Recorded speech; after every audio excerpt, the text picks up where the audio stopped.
Hello नमस्कार, स्वागत है आप सभी का आपके अपने चैनल स्टडी टाइम।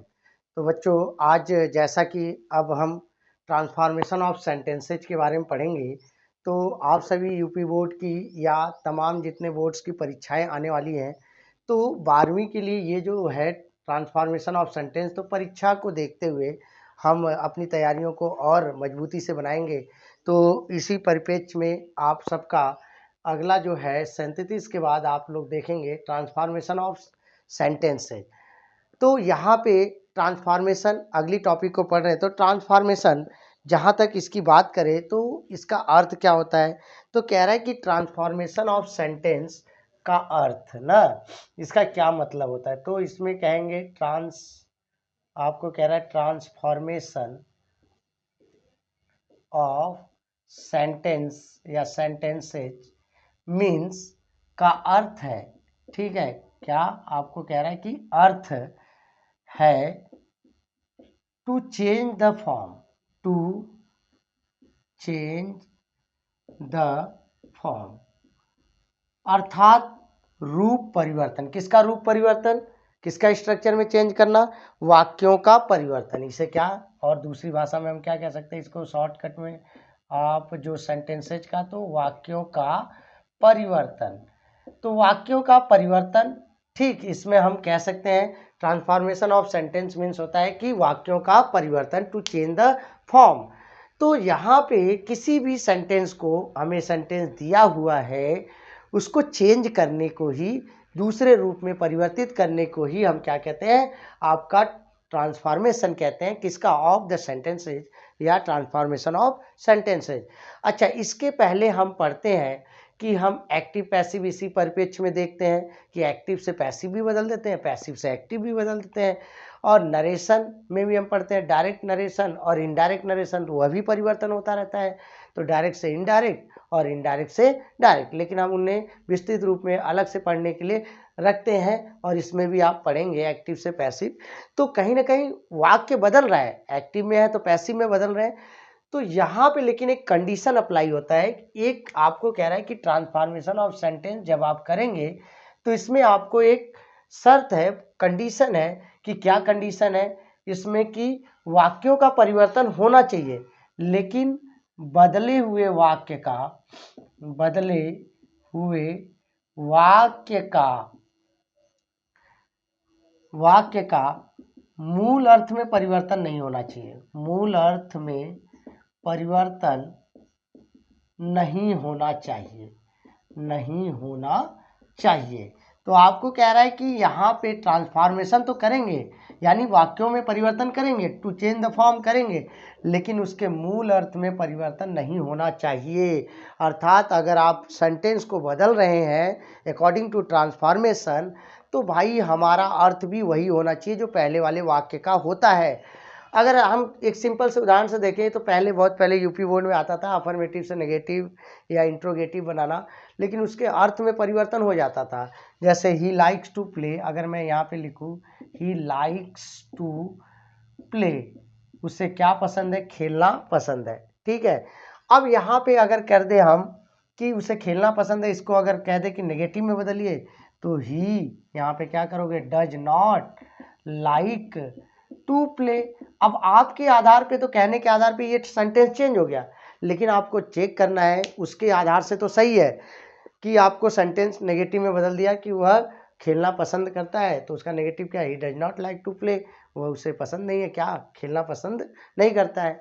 लेकिन आप देखिए, अगर इसी चीज को ट्रांसफॉर्मेशन में करेंगे तो यह सही नहीं है।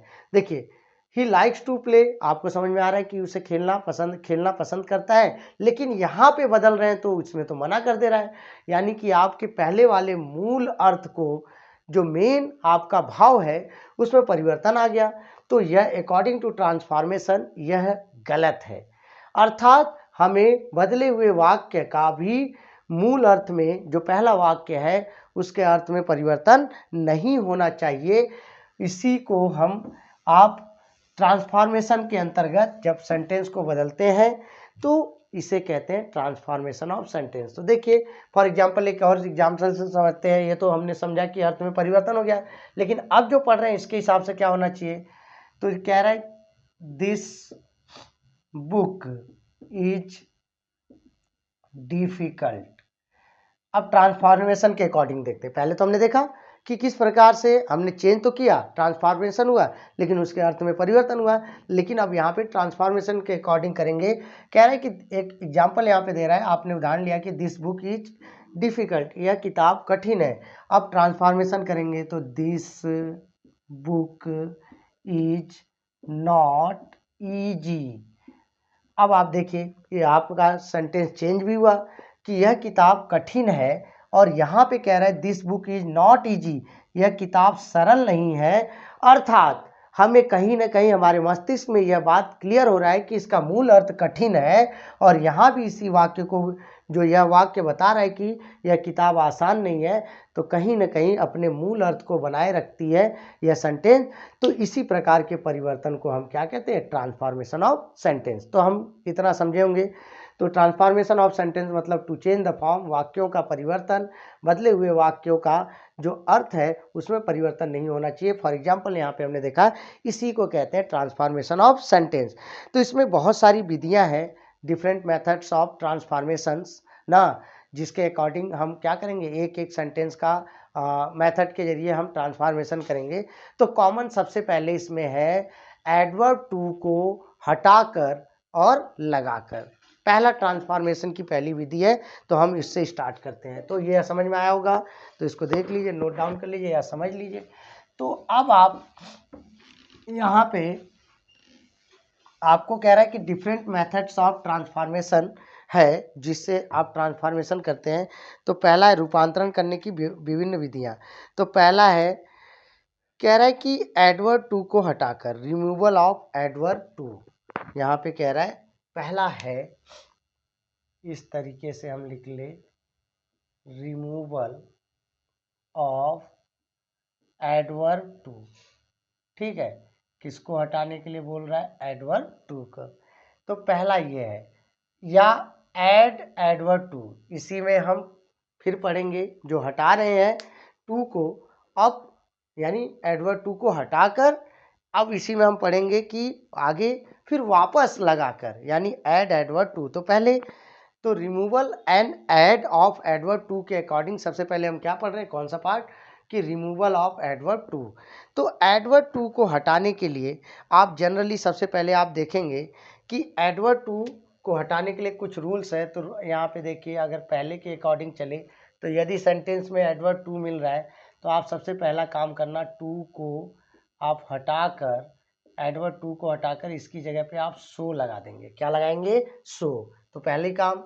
दूसरा काम, इसके बाद आप देखिएगा कि कह रहा है कि वाक्य में और जो सेंटेंस होगा जिसमें एडवर्ब टू को हटाकर आप क्या बदल रहे, सो में, वाक्य में एडजेक्टिव आएगा। ठीक है, तो एडजेक्टिव के पश्चात आप क्या करिएगा, एडजेक्टिव के पश्चात, ठीक है, इसके बाद आप डैट का यूज करिएगा। क्या यूज करिएगा, दूसरा काम, आप पहले टू को बदल लीजिए सो में, और फिर उसके बाद क्या, डैट लगाइए एडजेक्टिव के बाद। तीसरा काम आपका क्या करिए, डैट के पश्चात, ठीक है, या डैट के बाद, आपको कह रहा है डैट के पश्चात आप क्या लगाइए, सब्जेक्ट के अनुसार, यहाँ पे ही, सी या इट ना, यहाँ पे आप किसका कीजिएगा, प्रोनाउन का, पर्सनल प्रोनाउन का, ही, सी, इट, दे, इन सब का यूज कर सकते हैं। तो आप याद रखिएगा कि डैट के पश्चात, फॉर एग्जांपल दे रहा है ही, सी, इट, दे, इन सब पर्सनल प्रोनाउन का। फोर्थ एंड लास्ट, इसके पश्चात आप क्या करिएगा, यदि सेंटेंस आपका, इसमें कह रहा है दो चीजें, यदि सेंटेंस आपका प्रेजेंट टेंस में होगा, किस में होगा, प्रेजेंट टेंस में, ठीक है, तो प्रेजेंट टेंस में हो तो आप क्या लगाइएगा, कैन नॉट का यूज करिएगा। किसका यूज करिएगा, कैन नॉट। दूसरा कह रहा है कि यदि सेंटेंस आपका पास्ट टेंस होगा, किसमें होगा, पास्ट टेंस, तो किसका यूज करिएगा, कुड नॉट का यूज करिएगा। किसका यूज करिएगा आप लोग, कुड नॉट। तो आप देखिए कि रिमूवल ऑफ एडवर्ब टू को हटाने के लिए आप पहला जो काम कह रहा है कि एडवर्ब टू को हटाकर सो, और सेंटेंस में एडजेक्टिव होगा, उसके बाद डैट, डैट के बाद आप पर्सनल प्रोनाउन सब्जेक्ट के अकॉर्डिंग ही, सी, इट, दे, जो भी होगा, वी, इन सबको लगाएंगे, और प्रेजेंट टेंस होगा तो कैन नॉट। कौन सा, यहाँ पे कैन नॉट किसकी जगह पे यूज करेंगे, इस एडवर्ब टू के साथ आपको इन्फिनेटिव टू भी मिलेगा, तो उसकी जगह पे आप क्या लगेगा, कैन नॉट या कुड नॉट। अब इसी को एक एग्जाम्पल से देखते हैं। तो अब यहाँ पे देखिए कह रहा है कि सी इज सो वीक, यहाँ पे उदाहरण दे रहा है सी इज टू वीक, यहाँ पे टू को हटा रहे हैं तो पहले टू वीक टू रन। अब यहाँ पे यही सेंटेंस है। अब इस सेंटेंस को देखिए, कह रहा है कि वहाँ पेपर में आपको लिख देगा रिमूव एडवर्ब टू, किसको हटाने के लिए, एडवर्ब टू को हटाने के लिए। तो कह रहा है she is too weak to run.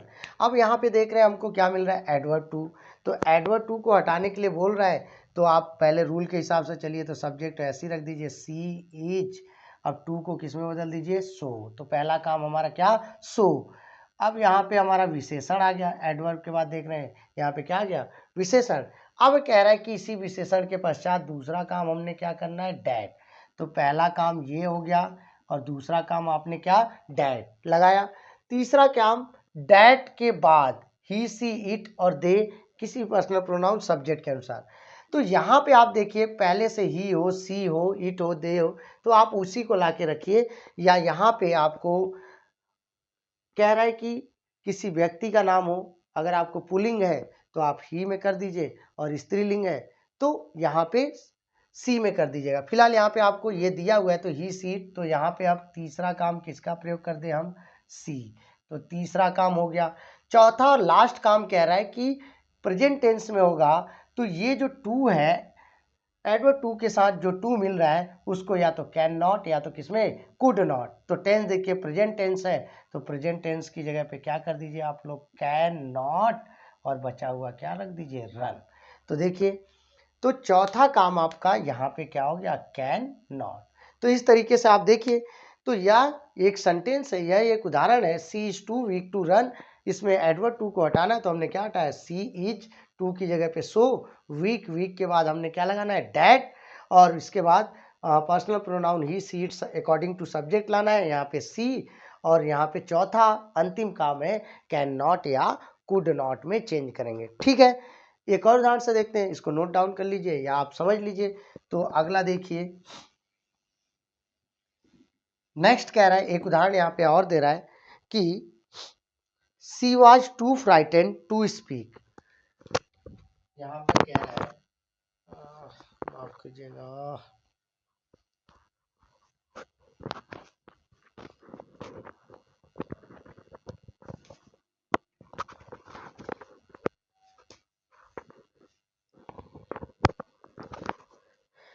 चलिए देखते हैं। अब क्या कह रहा है, सी वॉज टू फ्राइटेंड। यहाँ पर एक उदाहरण देखते हैं, सी, एक और उदाहरण समझिए, सी वॉज टू फ्राइटेंड ना, फ्राइटेंड टू स्पीक। अब इसको देखिए, इसको किया जाए, she was too frightened to speak. तो अब यहाँ पे देखिए आप फिर उसी तरीके से आप काम करना शुरू करिए। क्या करिए, यहाँ पे टू है तो किसकी, तो यहाँ पे सी, और यहाँ पे क्या कर लीजिए, वाज, टू की जगह पे आप क्या लगाइए, सो, और यहाँ पे विशेषण आपका क्या है, फ्राइटेंड। तो इसके बाद हमारा क्या नियम कहता है, विशेषण के बाद डैट, और डैट के बाद आपका ही सीट, यहाँ पे देखिए करता आपका सी है तो आप सी लाइए, ही रहेगा तो ही लाइए, निर्जीव वस्तु है तो ईट लाइए। तो यहाँ पे डैट। अब इस टू को देखिए, यहाँ पे अब कह रहा है कि पास्ट टेंस है, तो पास्ट टेंस होने की वजह से किस में बदल दीजिए, कुड नॉट, किस में बदल दीजिए, कुड नॉट स्पीक। तो उम्मीद करता हूँ यह समझ में आया होगा। अब आगे चलते हैं, परीक्षा है, परीक्षा के दौरान अब आपको उतने ही मैटर क्लियर रखने, जितने बार बार एग्जाम में रिपीट किए जाते हैं उतने ही सेंटेंसेज आपको पढ़ने हैं। इसमें बहुत सारे रूल्स हैं, तो आप ये जो पहला तो रूल, कॉमन रूल यही पूछता है सबसे ज़्यादा, इसको याद रखिए। तो ये समझ में आया होगा। एडवर्ब टू का पहला रूल कह रहा है कि एडवर्ब टू को हटाने के लिए क्या क्या करना पड़ता है, तो आप इसको देख लीजिए, नोट कर लीजिए। और अब देखते हैं इसमें दूसरा किस तरीके का सेंटेंस देता है आपको यहाँ पे बदलने के लिए, एडवर्ब टू को हटाने के लिए, कि आपको किस तरीके का सेंटेंस देता है। तो अब कह रहा है कि अगर सेंटेंस में क्या कह रहा है कि भैया, दूसरा रूल कह रहा है कि यदि सेंटेंस आपको बदलने के लिए एडवर्ब टू मिल रहा है, सेकेंड रूल के हिसाब से। तो दूसरा नियम कह रहा है कि सेंटेंस में आपको यहाँ पे यदि एडवर्ब टू हो, क्या हो, कह रहा है यदि वाक्य में, क्या भैया, यदि वाक्य में एडवर्ब टू हो, क्या हो आपका एडवर्ब टू, ठीक है, हो, तो इसको तो हमने किस में बदलना है, सो में। लेकिन अब कह रहा है कि एडवर्ब टू हो, आप उसको किस में बदलोगे, सो में, ठीक है। लेकिन यहाँ पे आपको कह रहा है कि एडवर्ब टू सो में सारा रूल वही रहेगा। सेंटेंस में आपको कह रहा है कि एडवर्ब टू हो, तो सेंटेंस में टू हो, इस तरीके से इसे पूरा लिखे, हो, तो वाक्य में फॉर मी आए, क्या आएगा, फॉर मी, तो इसे आई में किस में बदलेंगे, फॉर मी को आई में, इस तरीके से, तथा फॉर हिम आए तो फॉर हिम को किस में बदल दीजिएगा, ही में, ठीक है। फॉर हर आए तो किस में बदल दीजिएगा, सी में। तो देखिए इसी का सब्जेक्ट बना रहे हैं, इसी तरीके से को सी में, ठीक। फॉर, अब कह रहा है कि फॉर अस आए तो अस को किस में बदल दिएगा, वी में बदल देते हैं। और भी है, इस तरीके से आप याद रखिए कि ऑब्जेक्ट दे रहा है फॉर मी या फॉर हिम या फॉर हर, तो उसका सब्जेक्ट ही हमको बनाना है। तो अब आपको कह रहा है कि यदि एडवर्ब टू है सेंटेंस में, तो हमने पहले नियम के हिसाब से उसको टू को सो में बदल देना है, और दूसरे वाले टू को कैन नॉट या कुड नॉट, वह सेम है। लेकिन आपको यहाँ समझना है कि फॉर मी है तो उसको आई में बदल देना, फॉर हिम है तो ही में, फॉर हर है तो सी, अस को वी, या देम है तो दे, इस तरीके से। अब एक सेंटेंस से समझते हैं तो ज़्यादा समझ में आएगा। The tea is too hot, the tea is too hot for me, यहाँ पे दे रहा है क्या, फॉर मी, ठीक है, for me to drink, to drink. अब इस सेंटेंस को देखिए, चलिए जी करते हैं, हमारा वही नियम सेम है, तो नियम के हिसाब से चले तो क्या हो जाएगा, इसको करते चले तो यहाँ पे देखिए द टी इज, टू को किस में बदल दीजिए, सो, और इसके बाद विशेषण हॉट, याद रखिए विशेषण के बाद आपने क्या रखना है, डैट, तो वही चल रहा है। लेकिन यहाँ पे जो डैट के बाद हमने याद रखा था उसमें रूल, उसके अकॉर्डिंग हमने यहाँ सब्जेक्ट के अकॉर्डिंग यहाँ पे ही, सी, इट, यू, वी, दे का प्रयोग करते थे। लेकिन कह रहा है कि आपको सेंटेंस में पहले से फॉर मी हो, फॉर हिम हो, या इनमें से कोई एक हो, तो आप अकॉर्डिंग टू सब्जेक्ट यहाँ पे लाकर पर्सनल प्रोनाउन नहीं रखेंगे। आपको क्या करना पड़ेगा, फॉर मी दिया है तो आप इसी के अनुसार किस में बदल दीजिए, आई। यहीं पे वह अंतर समझाने की कोशिश कर रहा है कि आपको फॉर मी है तो आप अपने से ही, सी, इट जो पर्सनल प्रोनाउन दे लगा रहे हैं उसको न लगाकर यहाँ पे उसको जो मी है तो आई में, अगर यहाँ पे हिम है तो ही में, तो समझ में आया। तो इस तरीके से हमने आई में बदल दिया। अब इसको देखिए टेंस के हिसाब से कैन नॉट या कुड नॉट, तो यहाँ पे क्या हो जाएगा, कैन नॉट, और आपको क्या हो जाएगा यहाँ पर ड्रिंक।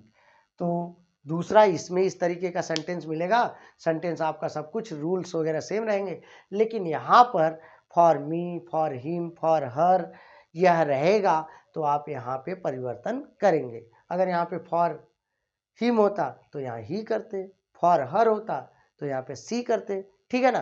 तो इसमें बस इतना सा अंतर है, यहाँ पे ध्यान देना है कि इस तरीके से आपको फॉर मी, हिम, इन सबको किस तरह, तो ये दूसरा प्रकार है। अब तीसरा देखिए इसमें क्या है कि रूल आपका देख लीजिए, इसको नोट डाउन कर लीजिएगा। तीसरा आपको कह रहा है कि आपने देखा अभी तक हम परिवर्तन कर रहे हैं, तो परिवर्तन करते समय एडवर्ब टू है तो उसके साथ हमको इन्फिनिटिव टू भी उसके साथ प्रयोग हो रहा है। तो अब तीसरे रूल में ऐसा होगा कि एडवर्ब टू होगा लेकिन इन्फिनिटिव टू ना हो। क्या समझ में आया, एडवर्ब टू होगा और इन्फिनिटिव टू ना हो, तो उसको किस प्रकार से चेंज करेंगे। तो कह रहा है कि यदि आपका सेंटेंस, तीसरा रूल कह रहा है कि यदि वाक्य में, क्या कह रहा है, यदि वाक्य में क्या हो, एडवर्ब टू हो, क्या हो आपका, एडवर्ब टू हो, परंतु ये जो इन्फिनेटिव टू का प्रयोग न हो, का प्रयोग न हो, तो उसको कैसे करेंगे। अगर आपको इन्फिनेटिव टू न हो तो आप क्या करिएगा, जो एडवर्ब टू है, ऐसे वाक्य मिलेगा तो एडवर्ब टू को हम ओवर या एक्सट्रीमली में बदल देंगे। किस में बदलेंगे, ओवर या एक्सट्रीमली। तो जैसे एक उदाहरण को देखते हैं तो समझ में आ जाएगा।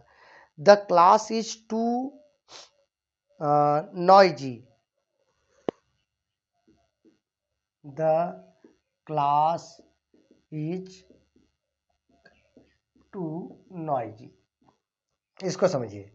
तो आपको क्या कह रहा है, the class is too noisy. देखिए यहाँ पे इस सेंटेंस में एडवर्ब टू है आपका, लेकिन आपको इन्फिनेटिव टू नहीं है, तो आप क्या करिएगा, यहाँ पर आप सिंपल से इसको किस में बदलिए, एक्सट्रीमली या ओवर में। तो आप करिए द क्लास इज, यहाँ पे या एक्सट्रीमली में बदलिए, एक्सट्रीमली नॉइजी, या किस में बदलिए आप लोग, इसको ओवर में बदलिए। एक तो ये होता है, एक क्या होता है कि इस तरीके से एक्सट्रीमली या ओवर बदल के इस तरीके से रख सकते हैं।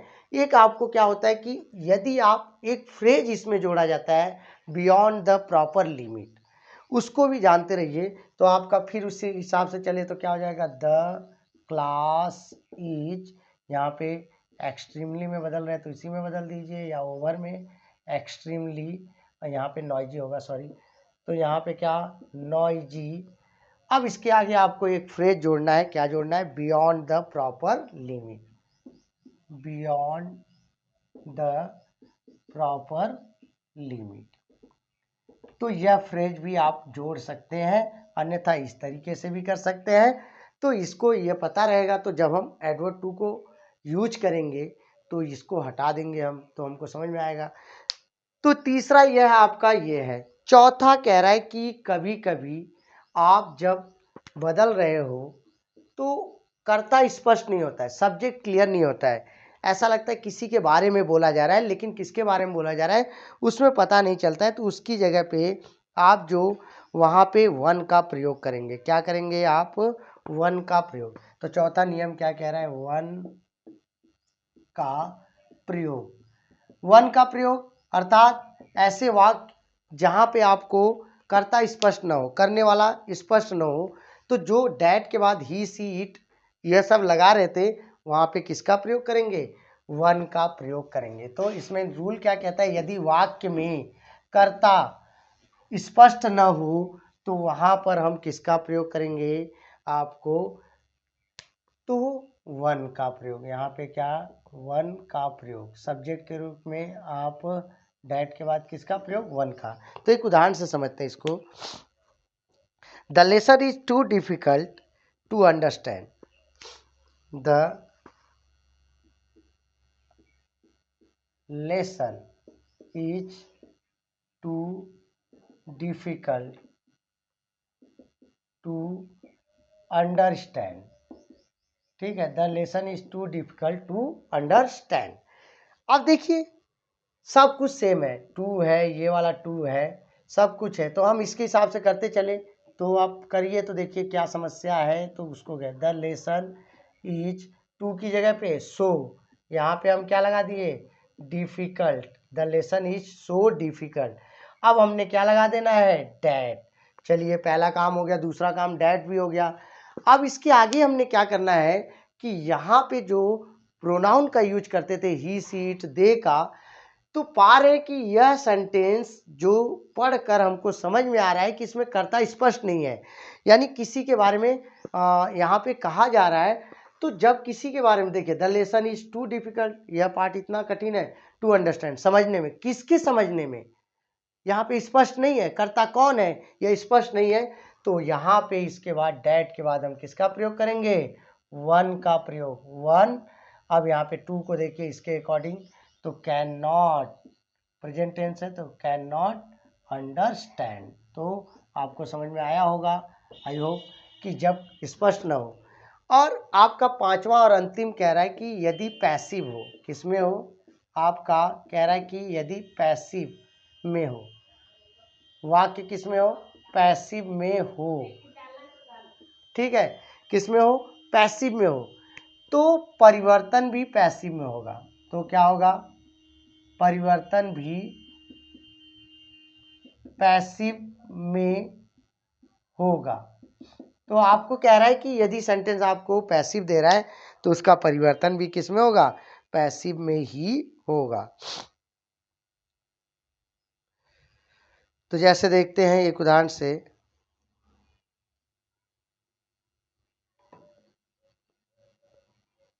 चलिए, तो परिवर्तन भी पैसिव में होगा। The house is too costly, the house is too costly to be purchased. यह देखिए, the house is too costly to be purchase. अब इसको हम करते चलेंगे तो देखिए कहाँ पे पैसिव है उसको समझेंगे, उसको क्या करेंगे। तो कह रहा है कि सेंटेंस पैसिव में हो तो उसको पैसिव में यूज करेंगे। तो देखिए यहाँ पे देखिए, द हाउस इज, टू की जगह पे हम क्या लगा दे, सो, और यहाँ पे विशेषण क्या लगा दे, कॉस्टली। अब कंजंक्शन क्या हम लगा दे, that. The house is so costly that. अब यहाँ पे आप लाइए नाउन प्रोनाउन, तो ईट हो जाएगा, हाउस के अकॉर्डिंग क्या हो जाएगा, ईट। अब यहाँ पर देखिए पैसिव में जनरली हमको क्या बी बाई ये सब लगाया जाता है, तो यहाँ पे बी लगा है और वर्ब की कौन सी फॉर्म है, थर्ड फॉर्म। तो इससे पता चल गया कि यह सेंटेंस आपका पैसिव में है, तो करते समय भी पैसिव में होना चाहिए, अर्थात इस बी को आप परिवर्तन नहीं करेंगे, उसी प्रकार से रह देंगे। तो इट, अब यहाँ पे तो पहले टू को बदल लीजिए, टू को टेंस के अनुसार, तो यहाँ पे क्या हो जाएगा, कैन नॉट। अब इस बी को इसी तरीके से रहने देंगे, बी और थर्ड फॉर्म है इसी तरीके से थर्ड फॉर्म, तो यह हो जाएगा कैन नॉट। के बाद देखिए यहाँ पे पैसिव के रूप में कौन है, बी। तो यदि पैसिव में होगा तो आप इसको भी समझिए, उसका परिवर्तन भी किस में होगा, पैसिव में। तो ये था हमारा एडवर्ब टू को हटाकर, रिमूवल ऑफ एडवर्ब टू। इसी का सेकेंड पार्ट आता है कि एडवर्ब टू को लगाकर ना, तो ऐड पार्ट बी अब देखते हैं, ऐड एडवर्ब टू। तो समझ में आया होगा आप लोगों को, सिंपल है, एक एक रूल इसका याद रहेगा तो आप आसानी से कर लेंगे। तो अगला आपका क्या बनता है, use of adverb too, use of adverb too, B part इसी में है, यूज ऑफ, ठीक है, एडवर्ब टू। तो अब एडवर्ब टू लगाकर, ऐड एडवर्ब टू, ठीक है, एडवर्ब टू को लगाकर, अब इसमें क्या है, जो एडवर्ब टू हम हटा रहे थे जिन जिन विधियों से, उसके विपरीत ही हम वहाँ पे एडवर्ब टू लगाकर या लगाएंगे या प्रयोग करेंगे, तो उसी विपरीत प्रक्रिया को ही हम फॉलो करेंगे जिन जिन तरीके से हमने एडवर्ब टू को हटाया था। तो इसमें क्या आप समझ सकते हैं कि यहाँ पे जो एडवर्ब टू को हटाना लगाना है, तो जो हम कर रहे थे उसके परिवर्तन, उस नियम को उल्टा कर देंगे, ठीक है। इसमें कुछ याद नहीं रखना है कि जिससे हमने एडवर्ब टू को किया था उसी नियम को हम इसमें वापस परिवर्तित करके हम क्या कर सकते हैं, एडवर्ब टू को लगाएंगे। तो जैसे देखिए, दिनेश इज सो वाइज, आप so wise, Dinesh is so wise, ठीक, that he can not be deceive, that he can not be deceive, तो आपका डिसीव्ड, ठीक, उससे धोखा नहीं दिया जा सकता। तो यही सेंटेंस है। अब आप देखिए, ये देखिए हमने क्या किया था, अब याद रखिए, तो सो हमने किसकी जगह पे लगाया था, टू की जगह पे, डैट हमने लगाया था, इसको हटा देंगे, कैन नॉट और कुड नॉट की जगह पे हमने क्या लगाना है, टू। यानी जिन जिन तरीकों से हमने परिवर्तन किया था वापस उसी रूल में हम परिवर्तित करके इसको एडवर्ब टू लगा देंगे। तो यहाँ पे क्या हो जाएगा, दिनेश, यहाँ पे क्या हो जाएगा, इज। अब इस टू, सो की जगह पे क्या लगा दीजिए, टू, तो हमारा लग रहा है टू, और यहाँ पे क्या हो जाएगा, विशेषण वाइज डैट को क्या करें, हटा दे। तो यहाँ पे सो और डैट को हटा दिए, ही को हमने लगाया था पर्सनल प्रोनाउन ही सी, तो इसको हटा देंगे। अब इसकी जगह पे हम क्या लगा दें, टू। पैसिव में है तो पैसिव में रहने दीजिए। अब यहाँ पे आपका क्या दे रहा है, डिसीव्ड। तो जिन जिन तरीके से यही अगर हमको मिला रहता, इसको हमको सॉल्व करने को कहते, तो हमने जिस प्रकार से हल किया था उसी प्रकार से प्रश्न में परिवर्तन कर देते हैं। ठीक, तो यही एक तरीका है, इसको आप नियम को उलट देंगे। ठीक है, तो अब आप देखिए एक और उदाहरण, the class is extremely noisy या the weather is extremely hot, इस तरीके से समझिए, the weather is extremely hot, या इसके आगे लिख दें बियॉन्ड द प्रॉपर लिमिट, तो भी आपको समझ में आ जाएगा। तो अब आपको क्या करना है, द यहाँ पे क्या कर देना है, वेदर इज एक्सट्रीमली, किसकी जगह पे, टू की जगह पे, तो यहाँ पे आप क्या लगा दीजिए, टू, और यहाँ पे क्या, हॉट, यानी इसमें केवल एडवर्ब टू लगेगा। ठीक, इस तरीके से आपको समझना है। तो जिस जिस तरीके से हमने हल किया है उन्हीं तरीके से वापस करने को ही हम क्या कहेंगे, आपको एडवर्ब टू लगा कर। तो धन्यवाद।